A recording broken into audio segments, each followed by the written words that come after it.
వంటలకు ఇంతకంటే స్వచ్ఛమైన గానుగ నూనె మరెక్కడా దొరకదు. SRV naturals.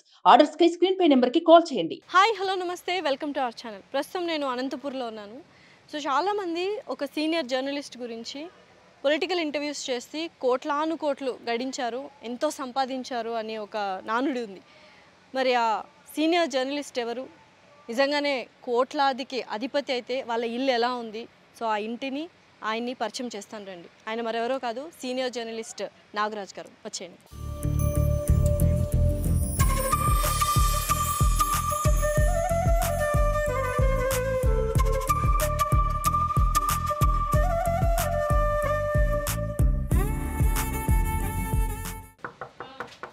నమస్కారం అండి. నమస్తే. నమస్కారం. ఎలా ఉన్నారు? తెలుసు, బానే ఉన్నా. ఓకే, సో ఇల్లు చూద్దాము ఏంటి ఎలా అని. ఇంద్రభవనం కాదు, మామూలు సాదా. ఇందాక నేను అదే ఇంటర్వ్యూలో చెప్పాను, ఇంద్రభవనం లాంటి ఇల్లుని చూద్దామని. ఇంద్రభవనమే కాదు. అంతేనా? నా శ్రీమతి. ఓకే, నమస్తే అండి. My kids, my little angels. అవును, వీళ్ళు ఏంటి ట్విన్స్? ఇల్లు ట్విన్సా? ఇద్దరు. Hi. Moksha first, second. Very stylish. తేడాలేండి. అంతేనా?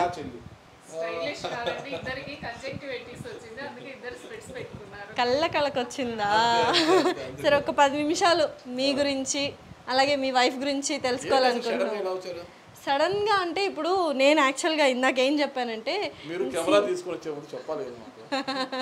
సో మెయిన్ మోటో ఏంటి తెలుసా నాగరాజ్ గారు? చాలా మంది ఆయన సీనియర్ జర్నలిస్ట్ నాగరాజ్ గారు అసలు ఫుల్ పొలిటికల్ ఇంటర్వ్యూస్ చేసి అందరి దగ్గర డబ్బులు లాక్కుంటారు, డబ్బులు తీసుకుంటారు, కోట్లు దాచిపెట్టారు, ఇంద్రభవనం లాంటి ఇంట్లో ఉంటున్నారు.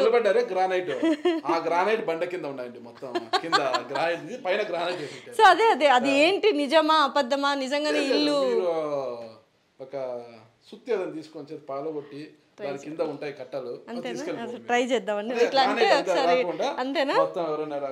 ట్రై చేస్తాను, నేను ట్రై చేస్తాను. నిజంగానే వస్తుంది వేరే శబ్దము. ఇది అయ్యాక చూద్దాం. సరే, సమ్మట్ అంటారు కదా, లావు తీసుకురండి, దాన్ని కొడితే పగులుతుంది. అయ్యో అలా ఏం లేదు, మాకు తెలుసు మీరు ఎలాంటి వారు అని. బట్ జనాలకు కూడా తెలియాలి కదా ఖచ్చితంగా.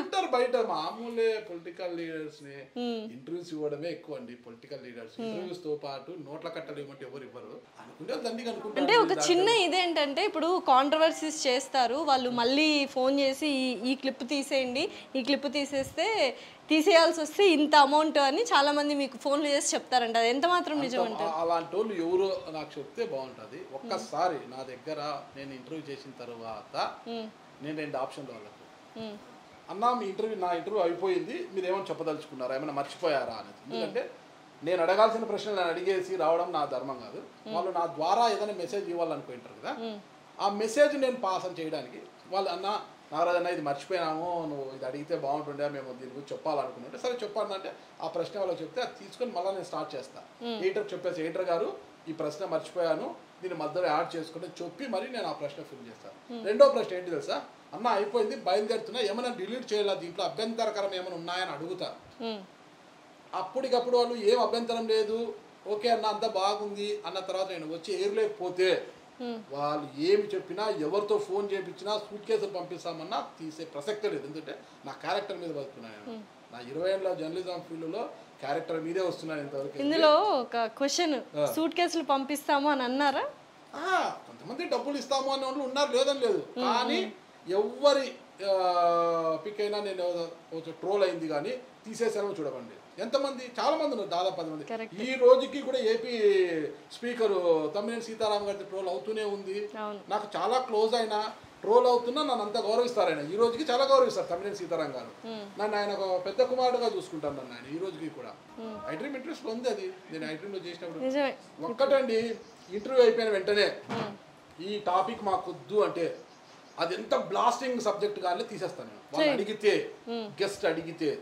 గెస్ట్ ఆ రోజు బాగుందని నేను వెళ్ళిన తర్వాత ఎడిట్ చేసి ఎయిర్లోకి పంపిస్తే ఆ గెస్ట్ నాకు ఎంత క్లోజ్ అయినా, వాళ్ళు ఎవరితో ఫోన్ చేయించినా, వాళ్ళు ఏం ఆఫర్ ఇచ్చినా తీసే ప్రసక్తే లేదు. ప్రొఫెషనల్గా నాగరాజ్ గారు తెలుసు. సో పర్సనల్గా ఫ్యామిలీ పరంగా ఎలా ఉంటారు ఏంటి? ఫస్ట్ ఇల్లు చూద్దాము, ఈ ఇంద్రభవనంలో ఎక్కడెక్కడ కోట్లు దాచిపెట్టారో నేను సో ఎక్స్ప్లెయిన్ చేయాలంటే హాల్ ఇట్లా ఏంటి? ఇది హాల్, ఇది నా హాల్, ఇదే ఏమి ఇంకా అది కిచెన్ చిన్నదండి, ఒక చిన్నపాటి కిచెన్, ఇదేం పెద్ద ఇది కాదు, ఓకేనా, చిన్నపాటి కిచెన్. ఇది దేవుడి గది. ప్రతిరోజు మా ఆవిడే పూజ చేసుకుంటుంది. ఆమె దేవుడికి దీపారాధన చేసి ఉండదు ఆమె ఖచ్చితంగా.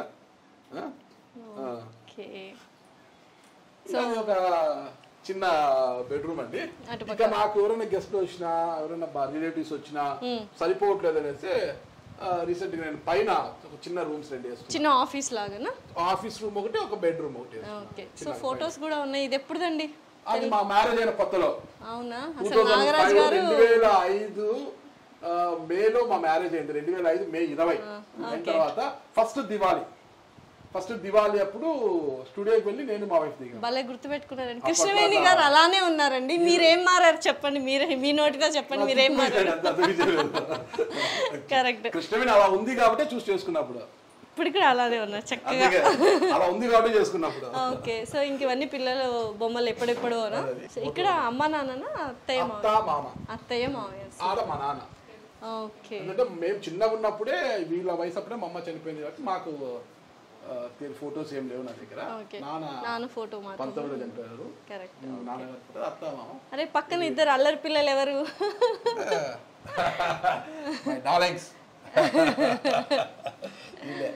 వీళ్ళే నా ప్రపంచం. నేను ఎవరితో కూడా కలవనండి. నేను ఇంటర్వ్యూస్ అయిపోయినా కూడా ఇంట్లోనే, ఎక్కువ భాగం ఇంట్లోనే, కిడ్స్ ఇంకా ఇంట్లో తప్పితే బయటకు కూడా వెళ్ళను. ఏదైనా ఎమర్జెన్సీ ఉంటేనే బయటికి వెళ్తాను, లేదంటే ఫ్యామిలీతో అలా బయటకు వెళ్ళొస్తానండి. కృష్ణవేణి గారిని అడుగుదామా మరి? అడగండి. ఏం నాగరాజ్ గారి గురించి ఏంటి అని. రండి మ్యామ్, మీరు రావాలి ఫ్రేమ్ లోకి, అప్పుడే నిండుతుంది. అవునా? ఇది నాగరాజ్ గారి ఫ్యామిలీ అనమాట. So short and sweet memories ఉన్నాయి చాలా వరకు. సో చిన్ని పిల్లలు. సో మీరు చెప్పండి, నాగరాజ్ గారి గురించి కొంచెం కోపం ఎక్కువ అని చెప్పారు.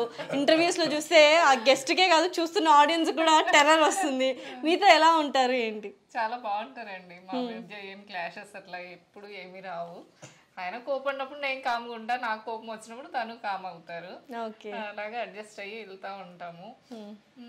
పైకి కోపంగా మాట్లాడినా చాలా ప్రేమగా ఉంటారు అందరూ. మాతో అనే కాదు, బయట వాళ్ళదైనా వీళ్ళనైనా ఎప్పుడైనా కోపడినా కూడా వెంటనే మర్చిపోతారు. అదేం గుర్తుండదు తనకి, మనం గుర్తుపెట్టుకుంటాం కానీ. ఓకే. సో బోల్డ్ అనే విషయాలు ఆల్రెడీ నేను సార్తో మాట్లాడడం జరిగింది. బోల్డ్ అనే విషయాలు చెప్పారనమాట.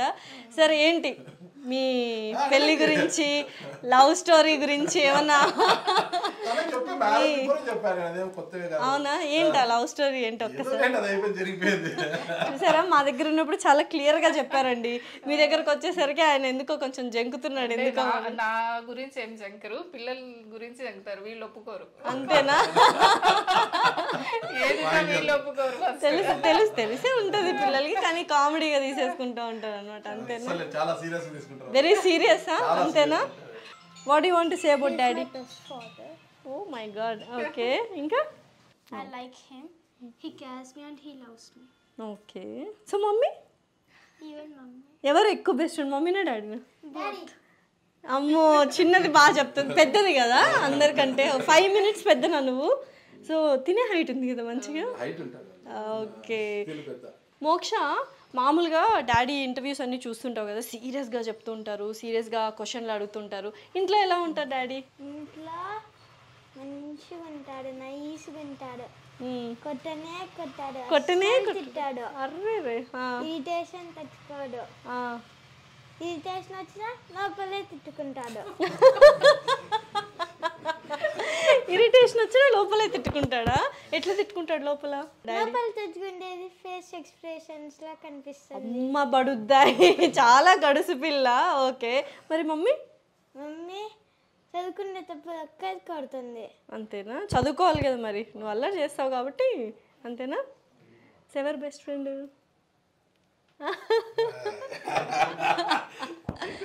సో యాక్చువల్గా ఎప్పుడైనా పెద్ద పిల్లలు, అమ్మాయిలు ఎస్పెషల్లీ డాడీ కూచులు, చిన్న పిల్లలు ఏంటంటే అమ్మ కూచులు. యాక్చువల్లీ అమ్మ కూర్చి, తను డాడీ కూర్చి అనమాట. అంతే. ఓకే. బాగా ఎవరు చదువుతారు? ఇద్దరు బాగా చదువుతారా? ఈమె బాగా చదువుతుంది. ఇద్దరు బాగా చదువుతారా? ఓకే. డాడీ ఏదో చెప్తున్నాను నా సైకిల్తో, నువ్వు మళ్ళీ చూడు వీడియో మొత్తం. చెప్తున్నాడు. అవును, నా పాపనే చెప్తాను. లేదు, ఇద్దరు బాగా చదువుతారని చెప్తున్నాడు అనమాట. అంటే స్టడీస్ లో తినే యాక్టివ్ అండి, అదర్ టాలెంట్స్ అన్ని తను బాగా చేస్తుంది. ఎక్స్ట్రా కరికులర్ యాక్టివిటీస్ అంటారు కదా, అలాంటిదంటే ఇవి చాలా షార్ప్ ఉంటాయి. ఓకే. ఆర్ట్ వేయడం కానీ, ప్రెజెంటేషన్స్ ఇవ్వడం కానీ, మొత్తం అన్ని విషయాల్లో కూడా చాలా షార్ప్ తిను. తను చదువు విషయంలో కొద్ది బాగా షార్ప్ ఉంటుంది. చదువు విషయంలో మాత్రం చాలా చాలా ఇది ఉంటుంది, ప్రాబ్లం లేదు. ఓకే. సో కృష్ణవేణి గారు, మీరు చెప్పాలి అంటే మామూలుగా పొలిటికల్ ఇంటర్వ్యూస్ చేస్తుంటారు, కోపంగా ఉంటుంది. అంటే పొలిటికల్ ఇంటర్వ్యూస్ అంటేనే మనకు తెలుసు కొన్ని బెదిరింపు కాల్స్ వస్తుంటాయి, లేకపోతే కింద కామెంట్స్, నెగిటివ్ కామెంట్స్ వస్తుంటాయి, ఎవరికన్నా వత్తాసు పలుకుతుంటాయి, ఇవన్నీ ఉంటాయి కదా. సో మీరు వాటన్నిటిని ఎలాగ పాజిటివ్గా తీసుకుంటారు? భయం ఏదా అంటే ఇంటి దాకా వస్తాయేమో బెదిరింపు కాల్స్, అలా ఏమైనా వచ్చాయా? ఎప్పుడు ఏమి రాలేదండి, ఎప్పుడు భయపడలేదు కూడా. అంటే తను కెమెరా ముందు వాళ్ళతో ఎంత కోపంగా ఉంటారో, కెమెరా వెనక వాళ్ళతో ఫ్రెండ్లీగానే ఉంటారు, ఫ్రెండ్లీనెస్ మెయింటైన్ చేస్తారు. నో ప్రాబ్లం, ఇప్పటివరకు ఎలాంటి ప్రాబ్లం రాలేదు. అంటే ఇంటర్వ్యూస్లో కొంతమంది సార్ని అనడము అలా చేస్తుంటారు. ఒక్క నిమిషం మాకే కోపం వస్తుంటుంది. బండ్ల గణేష్ గారు గబాల్ నా సార్ని అంటే, ఏంటి నా సీనియర్ జర్నలిస్ట్ పెట్టుకుని ఇంత మాట అంటున్నారు, మాకు యాంకర్స్ కావచ్చు, జర్నలిస్టులు కాబట్టి మాకు కోపం వస్తుంది. అప్పుడు మీకు ఎలా అనిపిస్తుంది? తిడుతుంటే ఏంటి ఇట్లా తిడుతున్నారు మా ఆయన అనిపిస్తుందా, లేకపోతే part and parcel of the part and parcel అనే అనుకుంటాను. అంతేనా? సూపర్. అసలు మీ ఇద్దరిలో ఎవరు ఎక్కువ అండర్స్టాండింగ్? నేనే, డౌటే లేదు. ఎందుకంటే ఇందాకే ఆయన కొంచెం కోపం అని చెప్పారు కదా, సో అండర్స్టాండింగ్ మీరే అనమాట. ఎందుకంటే ఆయన తిరుగుతూ ఉంటారు, అటు ఇటు వెళ్తూ ఉంటారు, చాలా స్ట్రెస్ ఉంటుంది. తన పొలిటికల్ మిగతా వాళ్ళ ఇంటర్వ్యూస్ అన్ని ప్రిపేర్డ్గా అట్లాగా ఉంటాయి కదా, అందరూ వెనక ప్రాక్టీస్ చేయడము, పార్ట్ అంతా రాసి ఇవ్వటము, ఇట్లాంటిది. ఇది కంప్లీట్గా తన ఎఫర్టే ఉంటుంది. స్పాంటేనిటీతో కూడా, స్పాంటేనిటీ ప్లస్ ఎఫర్ట్. ముందు రోజు అంతా ప్రిపేర్ అవ్వడము, ఎంత ఒక తెలియని మనిషి గురించి ఇంటర్వ్యూ చేయాలంటే ఎంత మ్యాటర్ గ్యాదర్ చేయాలి, సోర్స్ ఎట్లా తెలుసుకోవాలి, ఇదంతా తనకు చాలా స్ట్రెస్ ఉంటుంది. కాబట్టి ఆ స్ట్రెస్ వల్ల ఒక్కోసారి కొన్ని జరుగుతాయి, ఇంకా అవన్నీ పెద్ద సీరియస్గా తీసుకోకూడదు. నచ్చిన ఇంటర్వ్యూ ఏంటండి? నాకు అదే జేసీ ప్రభాకర్ రెడ్డి గారిది స్టార్టింగ్ లో చాలా బాగుండింది. దాని తర్వాత రీసెంట్ గా రామ్ ప్రియదర్శన్ గారి ఇంటర్వ్యూ కూడా నాకు చాలా నచ్చింది. ఓకే. సో అందరూ అంటే కొలీగ్స్ వాళ్ళందరూ చెప్తుంటారా, చూస్తుంటాం నాగరాజ్ గారిని, అదొక ప్రౌడ్ మూమెంట్ కదా, ఇంట్లో వాళ్ళు ఎవరైనా సెలబ్రిటీస్ లాగా ఉంటే. హాస్పిటల్లో అయితే అందరూ కూడా తను ఎప్పుడైనా వచ్చినప్పుడు తనతో సెల్ఫీస్ దిగడానికి, సార్ వచ్చినప్పుడు చెప్పండి మేడం వచ్చి ఫోటో తీసుకుంటాం అనడానికి, ఏదైనా ఫంక్షన్కి వెళ్తే కూడా చాలా రెస్పాన్స్ ఉంటుంది. I feel very proud. So very sweet family అనమాట మొత్తానికి. సో చూసారు కదండి, స్వీట్ కాదు నా ప్రపంచం అండి, నాకు వేరే లోకం ఉండదు. ఇంటర్వ్యూస్ నా ఫ్యామిలీ తప్పితే నాకంటే వేరే లోకం. అంటే మిగతా వాళ్ళు అడుగుతుంటారండి, సార్ మీతో టైం స్పెండ్ చేస్తారా, ఎక్కడికైనా వస్తారా, అది ఇది అని. కానీ తను ఇక్కడ ఉన్నంతసేపు మాతోనే ఉంటారు, ఇంకా ఎక్కడికి వెళ్ళేది అంటూ ఏముండదు. తనకు వేరే ప్రపంచం అంటూ ఏం లేదు, మాతోనే ఉంటారు. నాకు చాలా హెల్ప్ చేస్తారు, ఇంట్లో కూడా చాలా బాగుంటారు, నో ప్రాబ్లం. సో నాగరాజ్ గారి ఇల్లు అలాగే ఆఫీస్ ఏదైతే ఉందో అది ఒక్కసారి చూద్దాము. ఆల్రెడీ ఇల్లు చూసేసాము, ఫ్యామిలీని కలిసాము, చాలా స్వీట్ అండ్ క్యూట్ ఫ్యామిలీ అనమాట. సో నాగరాజ్ గారి ఆఫీసు, ప్రొఫెషనల్ థింగ్స్ అన్నీ ఇక్కడే జరుగుతుంటాయి, ఆయన ప్రిపరేషన్ కావచ్చు ఏదైనా. సో చూద్దాం, మనకు కూడా కొంచెం జ్ఞానం వస్తుందేమో ఆ ప్రిపరేషన్ అంతా చూసి, ఆ ప్లేస్ చూసి. పదండి. ఓకే రండి లాసే గారు, చెప్పాను కదా కింద ఒక హాలు, కిచెన్, దేవుడు రూమ్, చిన్న బెడ్రూమ్. ఇక రీసెంట్ గా ఇది వేసానండి, అంటే గెస్ట్లు వస్తుంటారు ఎవరైనా నేను ఇంట్లో ఉన్నా అంటే కలవడానికి, అందుకు దానికోసం ఈ ఆఫీస్ రూమ్ ఒకటి ఏర్పాటు చేసుకున్నాను. ఇక్కడే నాది ప్రిపరేషన్ ఏదన్నా కూడా ఒక 2 days ఇంటర్వ్యూ ఉందన్నా ఇక్కడ కూర్చొని ఇంకా ఏకాంతంగా ప్రిపరేషన్ ల్యాప్టాప్ లో చెక్ చేసుకోవడము, గెస్ట్లని ఎలాగా ట్రోలింగ్ కి గురి చేయాలి, ఆన్లైన్ ఇంటర్వ్యూస్ ఏమనంటే కూడా ఇక్కడ కూర్చొని ఆ బ్యాక్గ్రౌండ్ లో ఆన్లైన్ ఇంటర్వ్యూస్ చేస్తుంటాను. నేను చెప్పాను కదా కింద మీకు మోటూరు హనుమంతరావు అవార్డు అని, అదే అనమాట. Moturu Hanumantharao award micro finance మీద స్టోరీ రాశాను. అది చిత్తూరు జిల్లాలో పనిచేసినప్పుడు అక్కడ ఉంది కదండి. అది చిత్తూరు జిల్లా మొత్తం బెస్ట్ ఆల్రౌండర్ రిపోర్టర్ గా నాకు అవార్డు వచ్చింది. అది తర్వాత ఇక్కడ కూడా ఏమో అవార్డ్స్ ఉన్నాయి. అది #1 న్యూస్ లో పనిచేసినప్పుడు వాళ్ళు ఇచ్చారు. అది అప్పటి TTD board EO, TTD EO LV Subrahmanyam గారు అప్పుడు అవార్డు ఇచ్చారు నాకు బెస్ట్ జర్నలిస్ట్ గా. సూపర్. సో మొత్తం అవార్డ్స్ తో నింపేశారు. అండ్ సో ఇది గెస్ట్ రూమ్ లాగానా లేకపోతే మీరే అంటే మేమే యూస్ చేస్తామండి, గెస్ట్ ఏం లేదు. గెస్ట్ ఎవరైనా వచ్చినప్పుడు ఇది గెస్ట్ లోకి అకామిడేట్ చేసి మేము కింద ఉంటామండి. ఓకే, అంతే, ఇంకా వాళ్ళు ఇబ్బంది పడకుండా ఇది ఒకటి ఏర్పాటు చేసాను పైన, ఇంకా అదొకటి ఇంకా గెస్ట్ల కోసం. మొత్తానికి ఈ ప్లేస్ లో గెస్ట్లని ఎలా చెడుగుడాడాలి అనే ఒక ఆలోచన అంతా ఇక్కడే, ఆలోచన అంతా ఇక్కడే జరుగుతుంది, పుట్టింది ఇక్కడే, పెరుగుతోంది ఇక్కడే, ఇంకా చాలా చాలా మీద కూర్చొని రేపటి రోజు ఇంటర్వ్యూ చేయబోయే గెస్ట్ గురించి మనం ఎలా ప్రశ్నలు అడగాలి ఏంటి అనేది ఇక్కడే ప్రిపేర్ చేసుకుంటాను. సార్ ఒక క్వశ్చన్, ప్రశ్నలు అడగాలనుకుంటారా, వాళ్ళని ఎలా ఇబ్బంది పెట్టాలి, ఇరకాటంలో పెట్టాలనుకుంటారు? అంటే ఆ ఇంటర్వ్యూ హైలైట్ కావడానికి ఏదైతే కీలకం అవుతుంది అనే ప్రశ్నలు ఎక్కువ నేను అన్వేషిస్తుంటాను, చాలా మందిని అడగడము. ఈ మంచి ఇంటర్వ్యూ కావాలి, మంచి ప్రశ్నలు ఉండాలి, అట్లా ఆ ఇంటర్వ్యూలో ఏదో ఒక హైలైట్ పాయింట్ నాకు దొరకాలనే ఉద్దేశం కూడా చాలా ఎక్కువ నేను కసరత్తు చేస్తాను. అండ్ మీ ఏమంటారు జర్నీ ఏదైతే ఉందో జర్నలిజంలో కావచ్చు, దానికి ముందు కావచ్చు, బోల్డ్ అని ఉన్నాయి, చిన్నతనం గురించి ఇంకా బోల్డ్ అనే విషయాలు మనం చర్చించుకోవాలి. సో స్టూడియోకి వెళ్ళి క్లియర్గా మాట్లాడుకుందాం. వస్తానండి, ఖచ్చితంగా వస్తాను. ఇదండి అసలు నాగరాజు గారు అండ్ ఫ్యామిలీ చాలా స్వీట్గా, చాలా క్యూట్గా, అన్యోన్యంగా, హ్యాపీగా ఉన్నారు. సో ఇంకా ఆయన గురించి చాలా తెలుసుకోవాలి. So over to studio. Suman టీవీలో మీ పర్సనల్ అండ్ బిజినెస్ ప్రమోషన్స్ కోసం కింది నెంబర్కి కాంటాక్ట్ చేయండి.